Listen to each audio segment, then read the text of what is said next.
The planet of New Haven was beautiful. It had green forests, blue oceans, and soft white clouds that floated across its sky like cotton.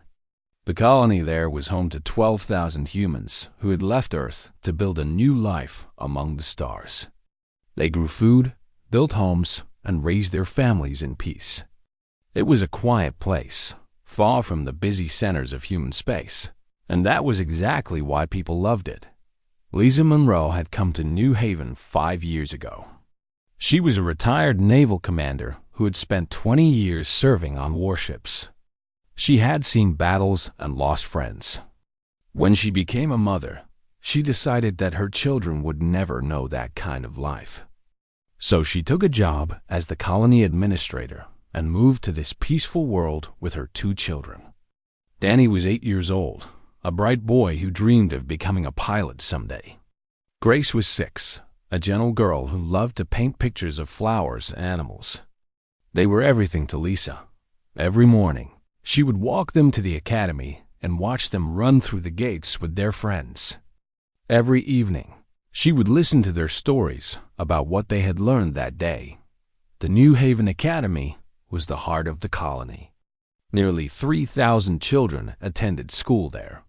They learned reading, mathematics, science, and art. They played games during lunch and made friends from families across human space. The academy building was large and white, with big windows that let in the golden sunlight. Parents would often say that the academy was the safest place on the planet. Nothing bad could ever happen there. But far away, in the dark spaces between stars, others were watching humanity with worried eyes. The Valorian Collective was an alliance of 17 alien species. They had ruled the galaxy for millions of years. When humans first reached the stars 200 years ago, the Collective had welcomed them.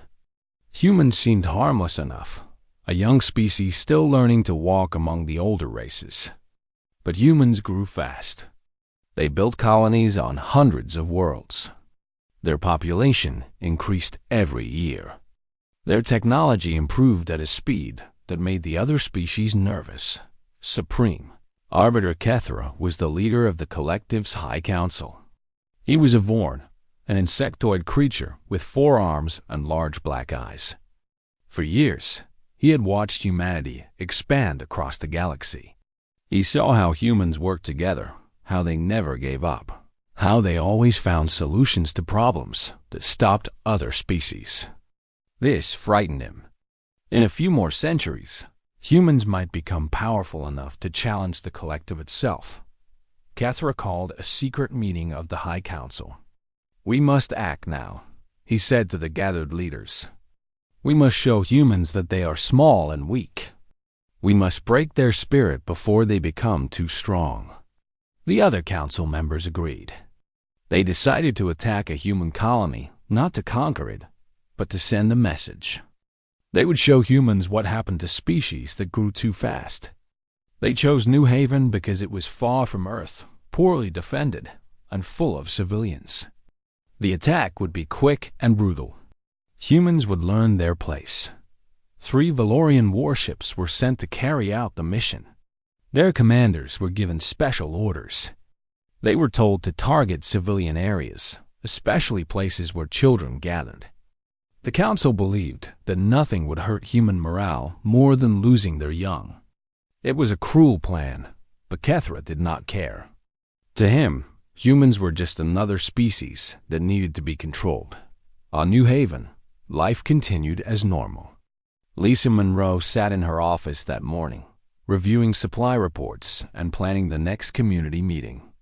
Through her window, she could see the academy in the distance. Danny and Grace were there right now, probably sitting in their classrooms and listening to their teachers. The thought made her smile dot at exactly 10 o'clock in the morning. The sky changed. 3 massive ships appeared above New Haven. They came out of hyperspace without warning, their dark hulls blocking out the sun. Lisa jumped to her feet and stared at the vessels through her window. Her military training kicked in immediately. Those were Valorian warships, Vorn design, heavy cruiser class. But that made no sense. Humanity was at peace with the collective. There had been no warnings, no threats, no signs of conflict. Then she saw the weapons charging. Bright blue light gathered at the front of each ship. Lisa's heart stopped. She knew what those weapons could do. She had seen orbital bombardment during her years in the Navy. Those beams could level cities in seconds. She grabbed her communicator and tried to call the academy. The line was busy. She tried again. Still busy? Parents all over the colony were probably calling at the same time, desperate to reach their children. Lisa ran out of her office and into the street. People were standing everywhere, looking up at the sky with confused and frightened faces. The first beam fell. It hit the academy district directly. A column of blue fire descended from the heavens and struck the ground with a sound like thunder. The explosion was so bright that Lisa had to cover her eyes. When she looked again, a massive cloud of smoke and dust was rising from where the academy had been. Lisa screamed. She screamed the names of her children over and over as she ran toward the smoke. Other parents ran beside her, all of them crying, all of them praying. But deep in her heart, Lisa already knew the truth. No one could survive a direct orbital strike. The academy was gone. Her children were gone. The Valorian ships fired twice more, destroying the hospital and the community center. Then they turned and disappeared back into hyperspace. The entire attack had lasted 11 minutes. When Lisa reached the academy, she found only a crater. The building, the classrooms, the playgrounds, everything had been turned to ash. She fell to her knees at the edge of the crater and stared into the smoking pit where her children had died. Around her, hundreds of other parents did the same. Their cries filled the air, a sound of grief so deep and terrible that it seemed to shake the planet itself. 2,847 children died that day. Danny Monroe, age 8. Grace Monroe, age 6. And thousands of others whose only crime was being born human. As Lisa knelt in the ashes, something changed inside her. The grief was still there, burning like fire in her chest. But something else was growing alongside it. Something cold and hard and patient.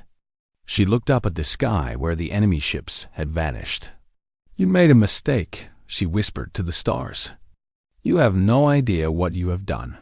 Across human space, the news of New Haven spread like wildfire, and with it spread a quiet rage that would soon shake the entire galaxy. The news reached Earth within hours. It traveled through communication relays and hyperspace beacons until it arrived at Fleet Command headquarters in the city of Geneva. Admiral Kevin Brooks was in his office when the distress call came through. He was a tall man with gray hair and tired eyes, a veteran of 30 years in the human Navy.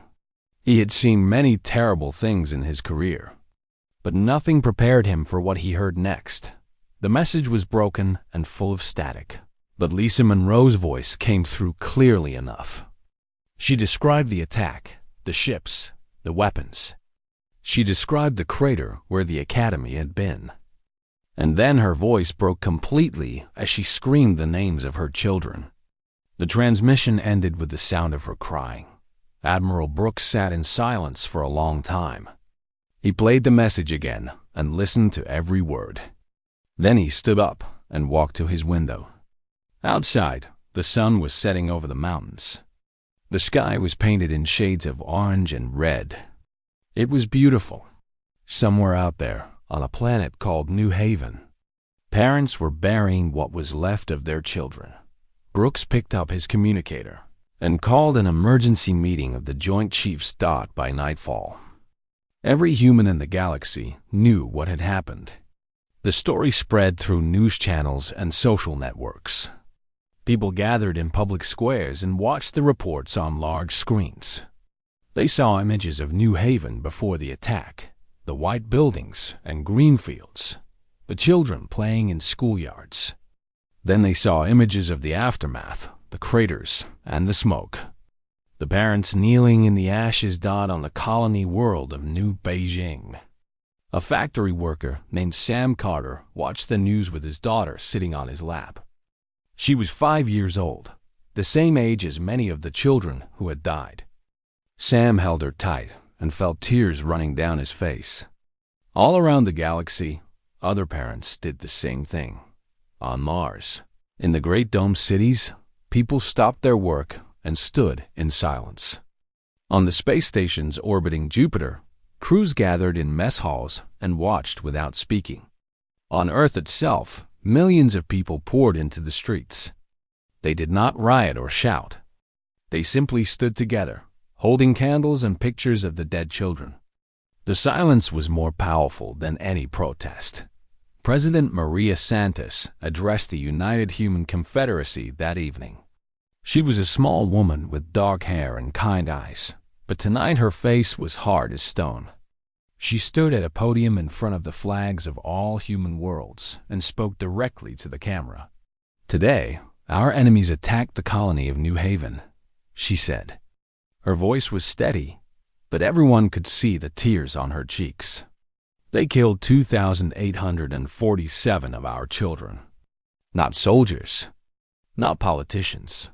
Children, babies, kids who were learning to read and draw and dream." She paused and took a breath. "They did this because they wanted to make us afraid. They wanted to show us that we are weak. They wanted to break our spirit and force us to accept our place at the bottom of their galactic order." Her eyes hardened. "They were wrong. We are not afraid. We are not weak. And we will not accept any place they try to give us. From this day forward, every human in this galaxy should know one thing. We will find the ones who did this. We will make them answer for their crimes. And we will show them what humanity truly is." The speech ended, and across human space, people began to move dot at Fleet Command. Admiral Brooks met with the Joint Chiefs in a secure room deep underground. Maps of galactic space covered the walls. Red dots showed the positions of Valorian collective forces. Blue dots showed human ships. The difference was obvious. The collective had over 300 warships. Humanity had 92. "By every calculation, we cannot win a direct war," said General Amy Chun, commander of ground forces. "They outnumber us 3-1. Their ships are larger. Their territory is more established. So we give up?" asked Admiral Brooks quietly. "I didn't say that." Brooks walked to a control panel and entered a security code. A new file appeared on the main screen, labeled Project Prometheus with the highest classification level. The other officers leaned forward with surprise. Most of them had never seen this file before. 50 years ago, our scientists began working on something in secret, Brooks explained. They believed that someday, humanity might face an enemy we couldn't defeat with conventional weapons. So they built something unconventional. He opened the file and showed them what was inside. The room went completely silent. Project Prometheus was a collection of technology so advanced that they seemed like magic. Ships that could fold through space itself, appearing anywhere in an instant. Weapons that used the energy of stars. Shields that bent the laws of physics. Defense systems that could predict enemy attacks before they happened. All of it had been developed in hidden facilities on the moon and in deep space, away from the eyes of the galaxy. "Why didn't we use this before?" asked one of the generals. "Because we hoped we would never need to," Brooks replied. "Because these weapons could change the balance of power in the galaxy forever. Because we didn't want to become the monsters we built them to fight." He turned to face his colleagues. "But they killed our children. They murdered babies to send us a message. So now we send one back." Over the following days, the hidden facilities of Project Prometheus opened their doors for the first time. Scientists who had worked in secret for decades finally revealed their creations to the military. Engineers began installing new technologies on every available ship. Weapons that had only existed as blueprints were manufactured and deployed. On New Haven, Lisa Monroe watched the ships arriving in orbit. Relief vessels, medical ships, and construction crews came to help the colony rebuild. But Lisa was not interested in rebuilding. She wanted something else entirely. She sent a message to Admiral Brooks with a simple request. She wanted to be on the ship that went after the ones who killed her children. She wanted to look into their eyes when humanity delivered its response. Brooks read her message and thought for a long time. Then he wrote back with a single word. Yes, the galaxy had never seen humans truly angry. They had seen human determination, human creativity, human endurance. But they had never seen what happened when humanity stopped holding back, when every scientist and soldier and citizen worked together for a single purpose. They were about to find out. The transformation began immediately. Across every human world, the machinery of civilization turned toward a single purpose. Factories that had made consumer goods now produced weapons. Shipyards that had built cargo vessels now assembled warships. Scientists abandoned their research projects and went to work for the military. Engineers worked double shifts without complaint. Everyone wanted to help.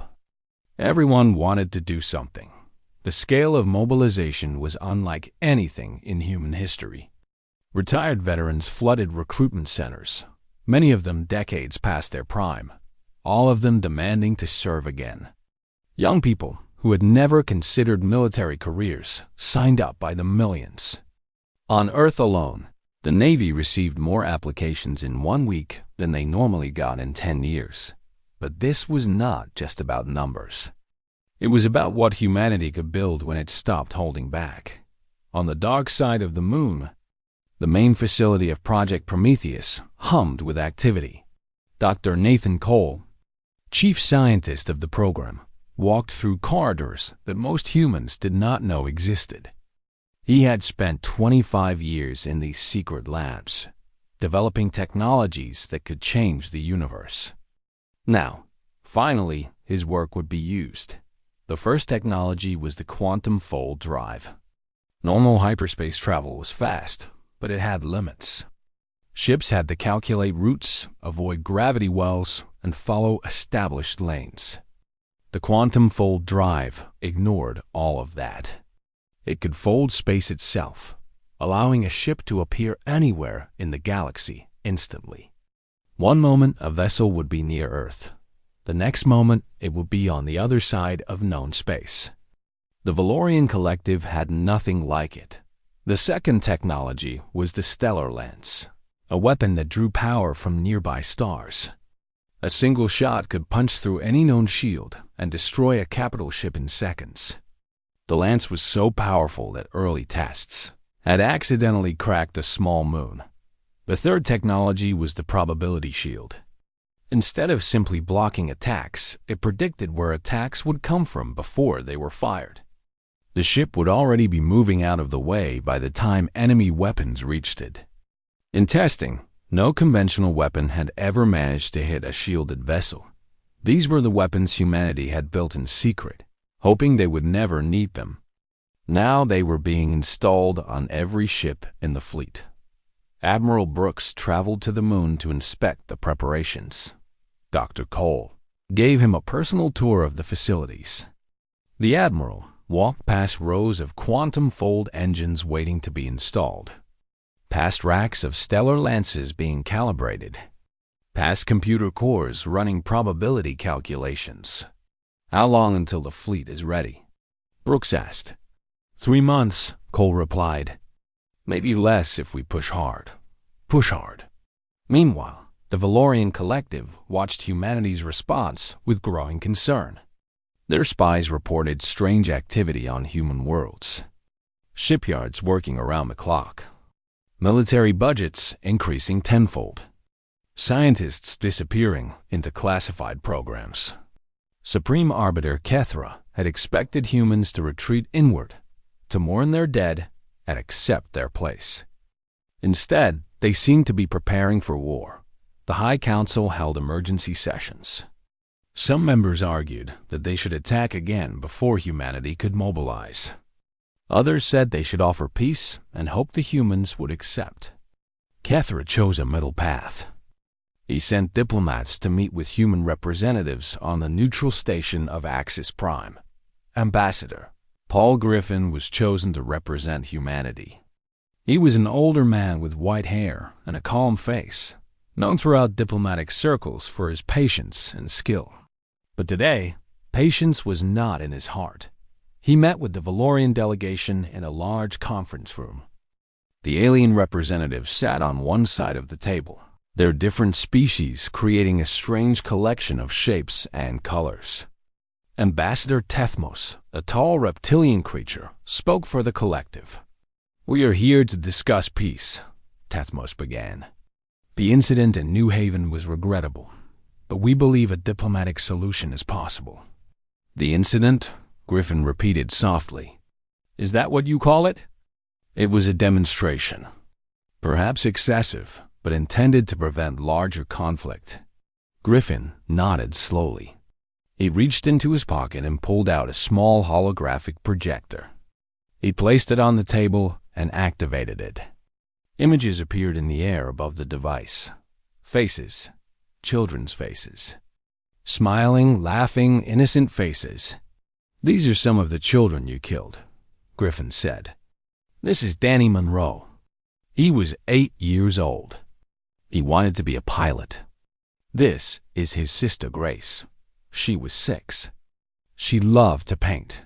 He pointed to another face. "This is Tyler Simmons. He was 12. He was learning to play the guitar." The images kept changing, face after face after face. "You killed 2,847 children," Griffin continued. "Not soldiers, not threats.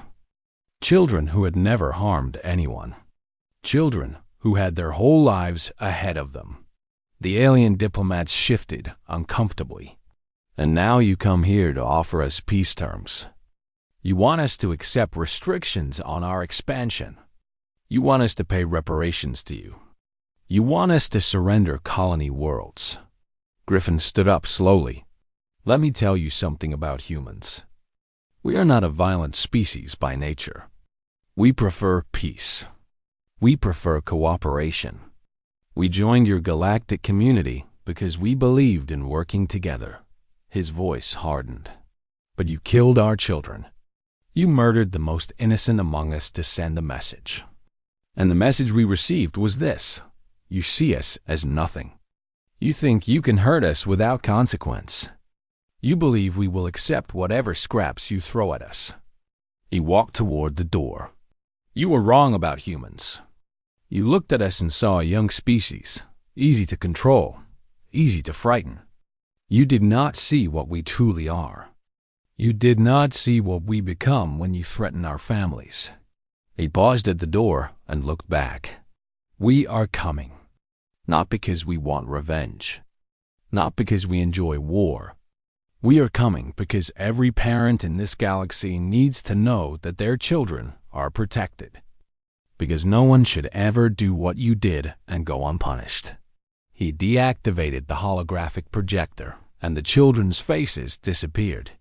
"Remember their faces," Griffin said quietly. "Remember that they were real. Remember that each one of them was someone's son or daughter. And remember that their parents will never forgive, never forget, and never stop." He walked out of the conference room without another word. The Valorian diplomats sat in silence for a long time. Finally, Tethmos turned to his colleagues. "Prepare our defenses," he said. "The humans are coming." 3 months passed. The human fleet assembled at a staging point on the edge of Valorian space. What had been 92 ships was now over 200 vessels, each one upgraded with Prometheus technology. They hung in the darkness between stars like silver arrows waiting to be released. At the center of the fleet was a massive dreadnought, the largest warship humanity had ever built. Its hull was painted black, and on its side, written in letters of gold, was a single word: remembrance. The ship had been constructed in secret over the past decade, waiting for a moment that everyone hoped would never come. Now it served as Admiral Brooks' flagship. Every ship in the fleet had been renamed. Little angels, forever young, innocent dreams, sleeping children. Each name was a reminder of why they were here, and painted on every hull, in small letters that covered the entire surface, were the names of the 2,847 children who died at New Haven. Lisa Monroe stood on the bridge of the Remembrance. She wore a naval uniform again for the first time in years. The rank insignia on her collar showed her temporary commission as a special advisor to the Admiral. She had trained hard during the past 3 months, relearning skills she thought she had left behind forever. She was not here as an administrator anymore. She was here as a mother who had lost everything. Admiral Brooks stood beside her, watching the tactical displays. The screens showed the positions of enemy forces. The Valorian Collective had gathered their entire military might to meet the human threat. 312 warships from 17 different species, all of them waiting at the border of their territory. "They think they can stop us," Brooks said quietly. "Can they?" Lisa asked. Brooks almost smiled. "They have no idea what they are facing." On the other side of the border, Supreme Arbiter Kethra commanded the collective fleet from his flagship. The massive vessel was filled with warriors from a dozen species, all of them confident in their superiority. They had won countless wars over millions of years. No young species had ever defeated them. Kethra opened a communication channel to the human fleet. His insectoid face appeared on screens throughout both forces. "Humans," he said, "this is your final warning. Turn back now. You cannot win against our combined might. We outnumber you. We outgun you. If you proceed, we will destroy every one of your ships. Your species will be reduced to nothing. Turn back while you still can." There was a long silence. Then, a human voice responded over the channel. It was not Admiral Brooks. It was Lisa Monroe. "I was the administrator of the colony you attacked," she said. Her voice was calm and clear. "I watched your ships appear in our sky. I watched the beams fall. I watched the academy turn to ash with 2,000 children inside." She paused. "My children were in that building. Danny was 8 years old. He wanted to be a pilot like his mother used to be. Grace was 6. She drew me a picture that morning, a picture of our family standing under a rainbow. I still have that picture. It is the last thing I have of her." Her voice remained steady, but tears ran down her face. "You did not attack soldiers. You did not destroy military targets. You killed children, babies, little ones who had never hurt anyone, who did not even know your species existed. You killed them to teach us a lesson." She took a breath. "Well, we learned our lesson. We learned that you see us as nothing. We learned that you believe you can murder our children without consequence. We learned that peace with you means accepting the death of everything we love." She looked directly at the screen, directly at Kethra. "So now we will teach you a lesson. We will show you what humans become when you take our children from us. We are not here for conquest. We are not here for territory. We are here because every child who died at New Haven deserves justice. And because every parent in this galaxy needs to know that their children are protected." She stepped back from the screen. "You asked us to turn back. Here is our answer. We will not turn back. We will not negotiate. We will not stop until every one of those children has been honored. You killed 2,847 innocents. You will answer for every single one." The communication ended. On the bridge of the Remembrance, Admiral Brooks nodded slowly. "Well said," he murmured. Then he turned to his crew. "All ships, prepare for combat." Across the human fleet, crews moved to their stations. Engines hummed with power. Weapons charged. The new quantum fold drives came online, filling each ship with a strange blue glow. Probability shields activated, bending light around the vessels like cloaks of shimmering energy. The Valorian fleet also prepared. Kethra ordered his ships into attack formation. 312 warships spread out across space, creating a wall of metal and fire between the humans and collective territory. Every gun was aimed at the approaching fleet. For a moment, both sides were still. The silence was complete. 200 human ships faced 300 alien vessels. By any normal calculation, the outcome should have been obvious. But this was not a normal battle. Admiral Brooks looked at the tactical display one last time.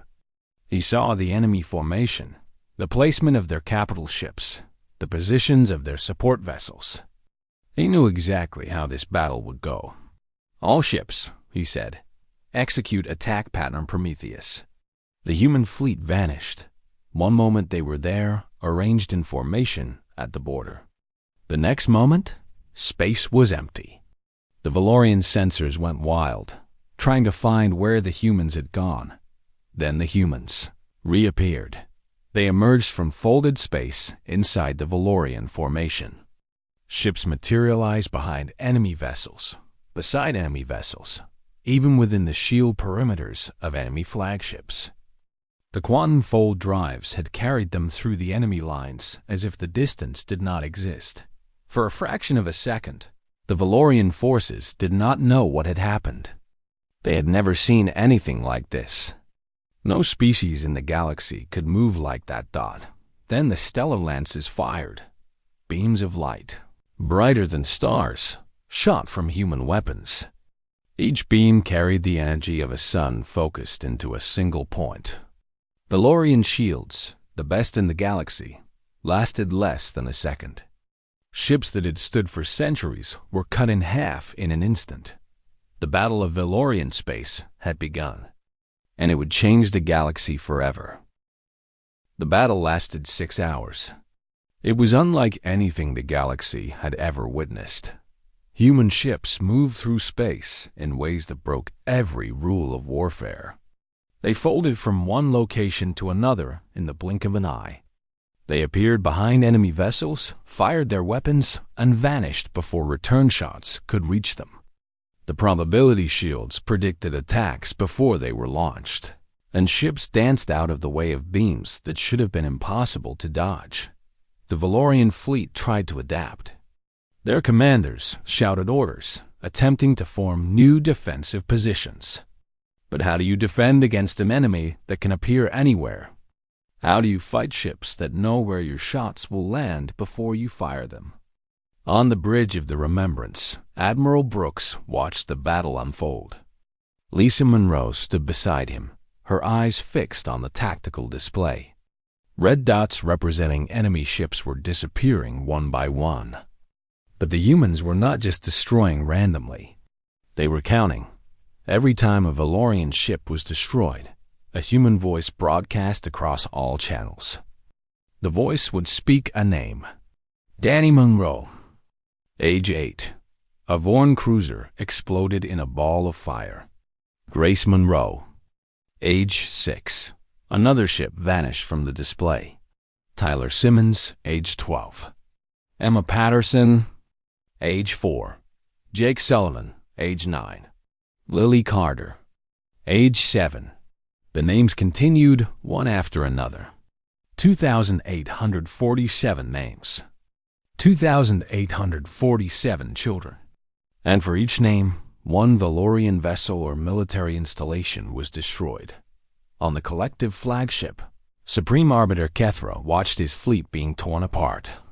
He could not understand what was happening. His ships were the finest in the galaxy. His warriors had conquered 1,000 worlds.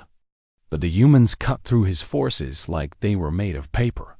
What terrified him most was the precision. The humans were not fighting with rage or chaos. They were cold, methodical. Each attack was perfectly calculated. Each death was counted. It was not war. It was something else entirely. It was justice, delivered with surgical exactness. The names kept coming. Sophia Adams, age 10. Ethan Cooper, age 5. Mia Thompson, age 11. Lisa Monroe listened to each name. She had memorized them all. Every face, every story, every dream that had been cut short. She whispered the names along with the broadcasts, a quiet prayer for each child who would never grow up. When the name Grace Monroe, age 6, was spoken, Lisa closed her eyes. Somewhere in space, a Valorian destroyer broke apart under human fire. One more piece of justice for her daughter. 6 hours after the battle began, it ended. The Valorian Collective had lost exactly 2,847 ships and military installations. Their fleet was shattered. Their power was broken. But they were not destroyed completely. Human ships surrounded the remaining collective forces, weapons ready but not firing. Admiral Brooks opened a channel to the surviving enemy commanders. "This battle is over," he said. "We have taken exactly 2,847 of your vessels. One for each child you murdered at New Haven. We could destroy more. We could wipe out every ship you have left, every station, every military base in your territory. Our technology gives us that power." He paused. "But we are not going to do that. We are not you." On the collective flagship, Kethra listened with disbelief. His fleet was crippled. His forces had been humiliated. And now the humans were showing mercy? "We killed your people," he said. "We attacked your children. Why do you not destroy us completely?" Brooks looked at Lisa Monroe. She nodded slowly, and he gestured for her to speak. "Because we are not murderers," Lisa said. "Because we do not kill innocents to make points. Because our children would not want us to become monsters in their name." She stepped closer to the screen. "Every species in this galaxy will hear about what happened today. They will know what the Valorian Collective did to New Haven. And they will know how humanity responded. They will know that we fought with precision and justice, that we stopped when the debt was paid, that we showed mercy when we could have shown destruction." She looked directly at Kethra. "That is our true power. Not our weapons, not our ships. Our true power is that we can be stronger than our anger. We can be better than our pain. We could have destroyed you today. We chose not to. Remember that. Tell your people. Tell every species in the collective." Admiral Brooks spoke again. "From this day forward, every being in this galaxy should understand one thing. Human children are protected. If anyone attacks them again, there will be no mercy next time. There will be no counting. There will be no stopping." His voice hardened. "This is your only warning. Do not make us come back." The human fleet turned and began to move away. They left behind a field of debris and broken ships, the remains of what had been the mightiest military force in the galaxy. The war was over. Humanity had won. But more importantly, they had won without losing themselves. 1 year later, Lisa Monroe stood in a garden on New Haven. The colony had been rebuilt, larger and more beautiful than before. At its center was a memorial garden containing 2,847 flowering trees. One tree for each child lost. Their names were carved into stones at the base of each trunk. Visitors came from across the galaxy to see the memorial. Not just humans, but aliens too. They came to understand what had happened, to learn the lesson that humanity had taught the stars. A young-born female approached Lisa hesitantly. Her species had been the ones who ordered the attack. She trembled as she spoke. "I am sorry," she said in broken human words. "For what my people did, I am so sorry." Lisa looked at the young alien for a long moment. She saw fear in those large black eyes and something else. Shame. Genuine, deep shame. Lisa reached out and took her hand gently. "What is your name?" "Kethri." "Do you have children, Kethri?" "Yes. 2 daughters. They are? Small still. Lisa nodded. Then you understand. You understand why we fought. You understand why we could not let it go unanswered. Yes, I understand. Lisa looked at the garden around them. The trees swayed gently in the wind. Sunlight filtered through their leaves, creating patterns of light and shadow on the ground. We did not fight because we wanted revenge, Lisa said quietly. We fought because children everywhere need to be safe. Because no parent should ever feel what I felt that day. Human-born, any species. Children are precious. They are the future. They must be protected. She released Catherine's hand and walked to a nearby tree. She touched its bark gently. This was Grace's tree. Her daughter's name was carved at its base.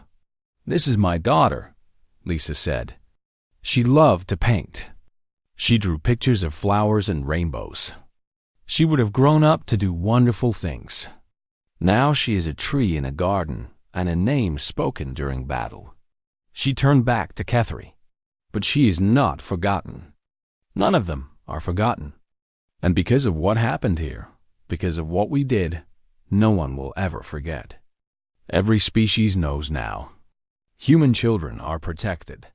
All children should be protected. Catherine bowed her head. I will teach my daughters this. I will tell them about New Haven, about what happened, about why. Lisa smiled sadly. Good. That is how we honor the dead. By making sure their deaths meant something. By making sure it never happens again. The wind rustled through the memorial garden, carrying with it the whispered names of 2,847 children. Danny and Grace and Tyler and Emma and all the others. They were gone but not forgotten.